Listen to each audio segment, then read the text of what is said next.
இப்போ நம்ம பார்த்தது வந்து பாரதிதாசனை பற்றி பார்த்தோம்னா, அடுத்து வந்து கீழே இருக்குது காசி ஆனந்தன் பற்றி பார்த்தோம். காசி ஆனந்தன் தமிழை வந்து நல்லா எழுதியிருப்பார். என்ன எழுதியிருப்பாருன்னா, தமிழே உயிரே வணக்கம், தாய்ப்பிள்ளை உறவமா உனக்கு எனக்கும். அது தமிழை எப்படி எழுதியிருக்காரு பாருங்க. உனக்கு எனக்கு வந்து ஒரு தாய்ப்பிள்ளை உறவு மாதிரி இருக்கு. அது அமிழ்தே நீ இல்லை என்றாலும் அத்தனையும் வாழ்வுக்கு கசக்கும். அதாவது நீ இல்லைன்னா எங்கள் வாழ்வுக்கு வந்து கசக்கும் புளிக்கும். தமிழே உன்னை நினைக்கும் தமிழன் என் நெஞ்சம் இனிக்கும் இனிக்கும். தமிழை நினைக்கும் போதெல்லாம் வந்து என் நெஞ்சம் வந்து இனிக்குது அப்படி சொல்லி யார் எழுதியிருக்குன்னா காசி ஆனந்தன் வந்து எழுதியிருக்காரு. அந்த இனிக்கும் அது எனக்கும் உனக்கும் அந்த மாதிரி யோசிச்சுட்டு இது வந்து காசி ஆனந்தன் அப்படின்னு யோசிச்சுக்கோங்க. அடுத்து என்னன்னா இந்த நம்ம பார்த்தது வந்து ஒன்வேடை பற்றி பார்க்க போகிறோம் ஃப்ரெண்ட்ஸ். இப்போ வந்து நான் கொஸ்டின் கேட்குறேன், ஆன்சர் பண்ணுங்க.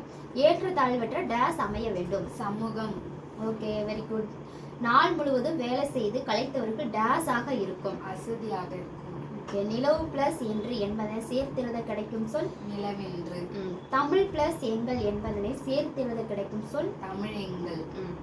அமுதென்று அமுதமென்று என்னும் சொல்லை பிரித்து எழுத கிடைப்பது அமுது பிளஸ் என்று.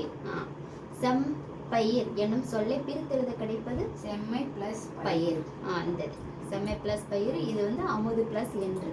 தமிழெங்கள் இது ஓகேவா. நிலவு பிளஸ் என்ற நிலவென்றே, இது வந்து நாள் முழுவதும் வேலை செய்து கலைத்தரும் டேஸாக இருக்கு. என்னன்னா அசதியாகத்தானே இருக்கும், அது அசதி.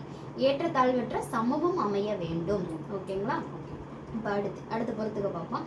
விளைவுக்கு நீர். அறிவுக்கு தோல். அறிவுக்கு வந்து தமிழ் வந்து தோல் கொடுக்குது அப்படியே வச்சுக்கலாம். இளமைக்கு பால். புலவருக்கு வேல். ஓகே, எல்லாம் கரெக்டாக சொல்லிட்டீங்க. ஓகே ஃப்ரெண்ட்ஸ், இது பிடிச்சிருந்தா லைக் பண்ணுங்கள், ஷேர் பண்ணுங்கள், சப்ஸ்கிரைப் பண்ணுங்கள்.